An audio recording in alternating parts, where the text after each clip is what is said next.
day. Ooh. Another fantastic day in the wild world of life. Wild world of life. I don't even know where I was going with that. So I read all my comments from my video from my last post, and I wanted to continue our conversation. As it was pointed out to me, I made some comments about the moral direction of sales and merchandise. And I think maybe, when I love telling stories and beating around the bush, because a lot of what we do, we need to figure out on our own. And providing a direct answer, it reminds me of a smartest doctor I'd ever met. One of 67, very specialized doctor, one of 67, I say it again, one of 67, in the United States. One of the smartest guys. He goes,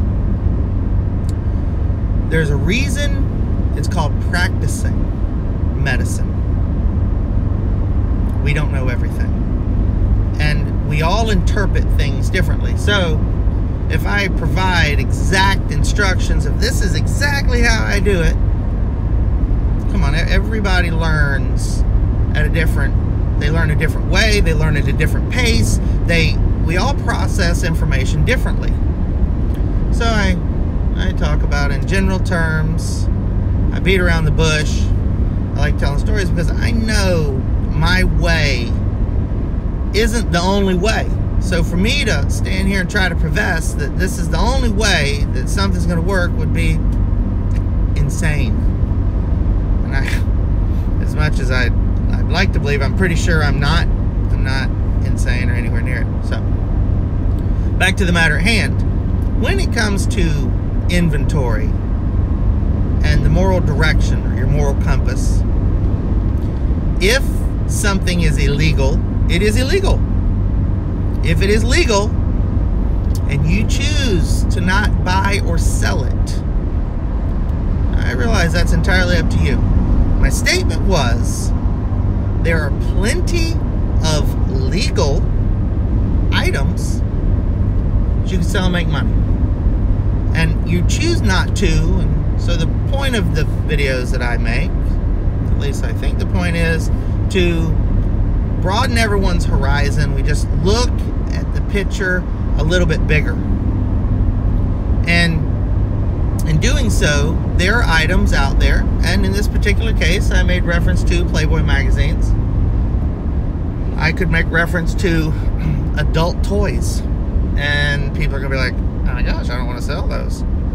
It's a very large business. It's a very big business. And you can choose to buy and sell whatever you like. And this is only my experience that I'm referring to, because when I go out and I make a bulk purchase, unlike what a lot of people do, a lot of people hand select, they pick out the material that they're going to sell. I make bulk purchases. When I buy a tractor trailer load of material, I have a pretty good idea of what's in it. But there are a lot of surprises, and the material will show up, and I'm not even going to go into some of the stuff that I've had, but there was no point in time where I was like, I'm not selling that. My first question is, which isn't even a question, by the way. It was is somebody buy that? What are the comps? What will they buy that for? Can I sell that? Gosh, what did I pay that for divided across the several thousand items that were in this tractor trailer load? Those are the things that I care about, because it's about making money.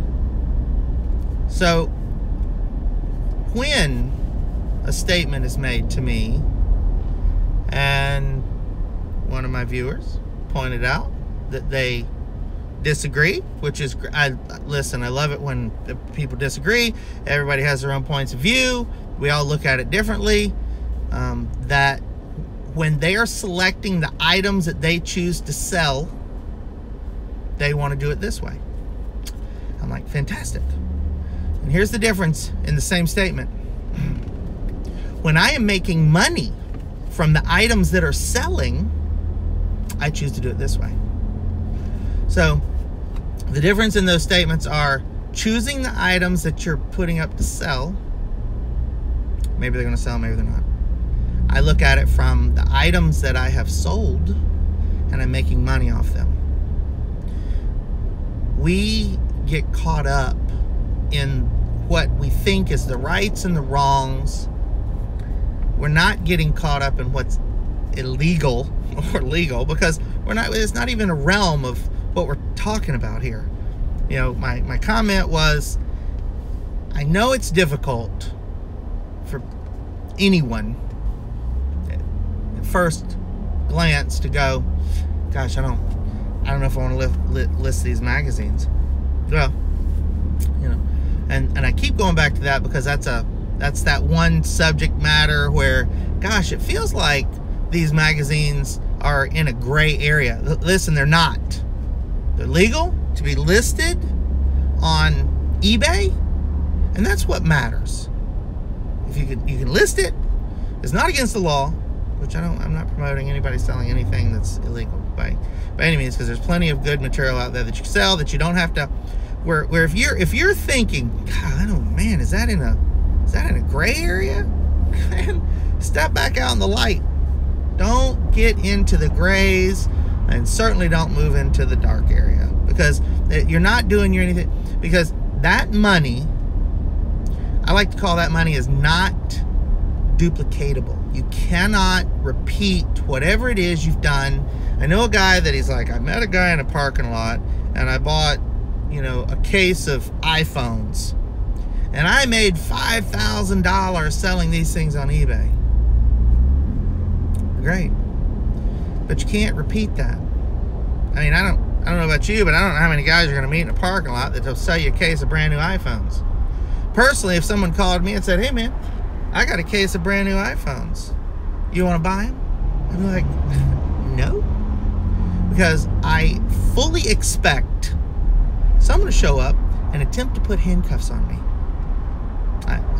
Attempt, because you're going to get handcuffs put on you, you're going to get arrested. It's going to be a whole dog and pony show, because you know better, right? Making no reference to anything that is not on the up and up. You find material that you think is counterfeit, you think it's squirrely, it's shady, the guy you're buying it from is squirrely, shady, blah blah blah. It's always, you have to make that choice. I personally don't, because that quick and easy money will cause you more problems than it's ever going to be worth. You can't do it. You can't maintain those type of transactions, those sales. It's short-lived. It's not worth the risk versus reward. Yes, your return on your investment is through the roof. That's great. But you don't stay in business for 20 years, 25 years, 30 years by doing anything that's not on the up and up. In today's society, we see it on the news every day. So-and-so been selling stuff, whatever, the company's gone out of business, you know, falsifying accounting practices, you know, some investors taking millions of dollars from people, never investing the money. At some point, it doesn't matter how big or small, it's going to be a problem for you. And you don't want to put yourself in that position. So when I make reference to the moral compass of buying and selling, you want to sell whatever makes you happy. The reality is, sometimes we don't know everything that we could possibly buy and sell because our personal preferences get in our way of making money. So, if you're doing this to make money, okay. If you're doing this because you just love to sell stuff and you don't actually intend to make a living doing it, okay. It's all wonderful. I, unfortunately, do not have the luxury to buy and sell material that I love and not make money. I sell anything that bulk items come in, whatever it is, we sell it. That's what we're here for. If something comes in and it looks illegal, maybe it is, we throw it in the trash can. Because it's never going to work out. Ever. Ever. It's just not going to.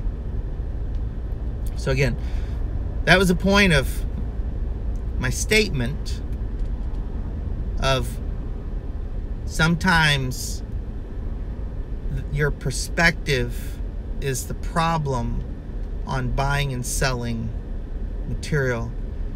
And you may have an opportunity wherever you go shopping for your material, there may be other items there that you're just simply overlooking because you're not comfortable, you don't know anything about the material, and you can't possibly know everything about everything that could be bought and sold. When I started buying and selling way back, let's just say 30 years ago, I started at the flea market. I would go to the flea market Friday, Saturday, Sunday. It was a free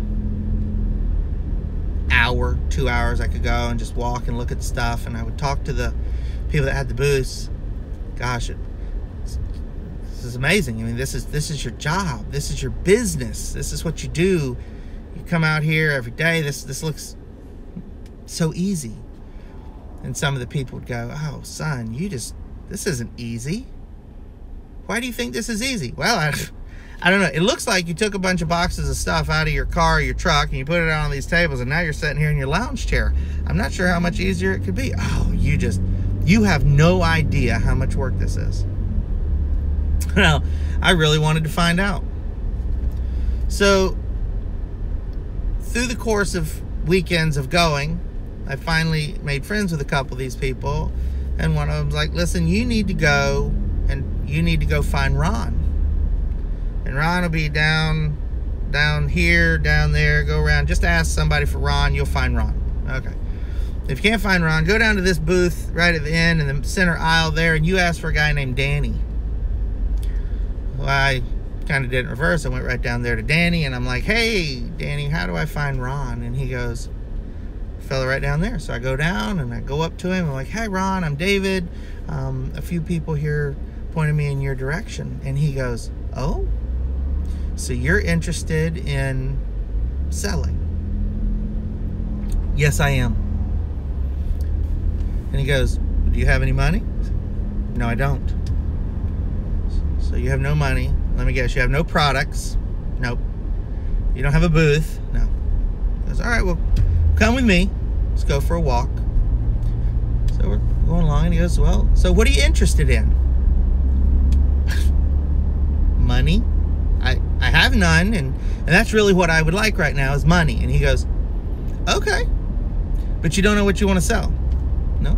He goes, "Well, do you know anything about tools?" "I suppose it's a tool. I'm not sure what there is to know." And he goes, "Well, yeah, people come up, they ask you for certain types of tools, and you probably need to know a little bit about tools." "Okay, so you don't know anything about tools?" "Nope, don't know anything about tools." "Okay, all right. Well, clothes." "I don't really know anything about clothes. I have no fashion sense. Can't." "No." "Okay, all right." So we get to this trailer. We walk through a couple booths, and we get to this trailer, and he opens the trailer up, and he's like, "Grab those 2 boxes." And so I grab these 2 boxes, and he goes, "All right, come on." And so we go walking down the next aisle, and he's like, "So tools are out and clothes are out." He goes, "Gosh, I mean, it's plants." I certainly don't know anything about plants, so I can't really, what am I going to set up a booth full of plants. I can't imagine that. I know I'm really dragging this story out because this was a very complicated conversation, because I wanted to make money, but I had no idea how. And so we walk up to a booth and he goes, "Hi, so-and-so, go ahead and put those boxes down." So I put the boxes down, and he introduced me to this guy. "Hi, I'm David." I shook his hand, and he goes, "Oh, you're working with Ron?" And I'm like, "Yes." And he goes, "That's right. Let's go." So, walk back down, and we go back down to the trailer. We open the trailer back up, and he goes, "Just take a look in there." I saw a bunch of video games. This was a very long time ago. This is when we had 286 computers and 386 computers, and video games on computers were very, very new. And I'm like, "Oh, it's a box of video games." He goes, "Okay, so you know something about video games." Probably more about that than the rest of the stuff we've discussed. Well, there's 4 boxes in there. I want $100 a box. I was like, okay. And he goes, "I know you don't have no money, so come with me." So we walk down to the office at the flea market, and he says, "Set my friend up here with a booth. I think you'll do good on E aisle, right in the middle, $160, and he paid for it. $160 for one weekend. I'm like, oh my gosh, I don't even know how I'm going to pay you back. What? Okay. So we go back to the trailer, and he's like, "Hey, go get your car, drive back around here." So I got a car, drove around there, put my 4 boxes in. He goes, "I'll see you in 2 weeks. I'm like, "You're not gonna be here next weekend?" He goes, "No, I'll see you next weekend, but I'll see you in 2 weeks. Oh, that's the secret code word for "you better have my money." Got it. So the next weekend, I get there at like 6 o'clock in the morning. I put one box, unload my box. There was a lot of stuff in the box. I put the whole box out, and by the afternoon, I'd sold about $1,000 in video games at $10, $15, $20. A lot of material. That's right. Everybody's doing the math. A lot of material in that box that he wanted for $100. 4 boxes, $400. That's right. And he come around, and he's like, "Hey, how's it going?" I'm like, "Man, and I told him I've already sold almost $1,000. He goes, "Great. Would you like to wait till next weekend, or do you want to pay me now?" And I was like, "Gosh, well, whatever you prefer." And he goes, "I'll take $100.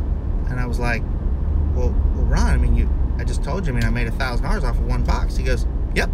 And I still want my $100. I gave him his $100, and he shook my hand. He goes, "And I'll see you next weekend." So next weekend, rinse and repeat. Gave him the rest of his money. The lesson here is, we don't always know anything about what we're going to sell. Don't get so hung up on what you know about that's what's going to be the best selling item, because frankly, most of the time what we know won't amount to anything in the world of selling material.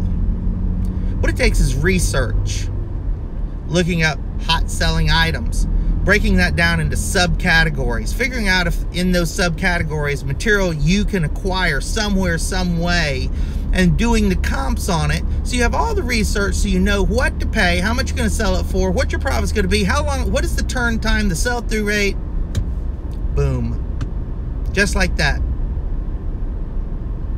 I'm Dave, and I'll see you soon.